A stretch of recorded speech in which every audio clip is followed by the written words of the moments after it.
பாருங்க LCM of 3, 2.7, and 0.09 இருக்குது. இந்த மாதிரி உங்களுக்கு வந்து டெசிமலில் வந்தாவே நீங்கள் ஃப்ராக்ஷனில் மாற்றிக்கணும்.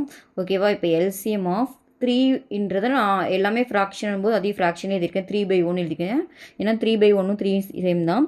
இது 2.7னா இப்போ என்ன ஆகும்? 27/10. ஏன்னா பாயிண்ட்டுக்கு அப்புறம் ஒரு 0 இருக்கலாம், கீழே ஒரு 0 வரும். இங்கே பாருங்கள் 2 0 இருக்குது, அப்போது 9/100ன்னு வரும். ஓகேவா?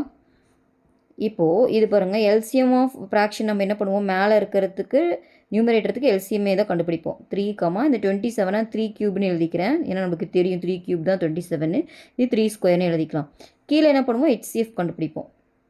ஓகேவா? ஹெச்சிஎஃப் நீங்கள் என்னன்றா இது எல்லாமே 10 பவராக இருக்கலாம். இதையும் நம்ம 10⁻0ன்னு எழுதிக்கலாம். ஒன்றும் தப்பு இல்லை. இது 10⁻1 10 ஸ்கொயர் எழுதலைனாலும் ஒன்றும் பிரச்சனை இல்லை. ஆன்சரில் பார்த்தீங்கன்னா உங்களுக்கு என்ன வரும்? எல்சிஎம்னா பவர் மேக்ஸிமம் வரும். கரெக்டாக?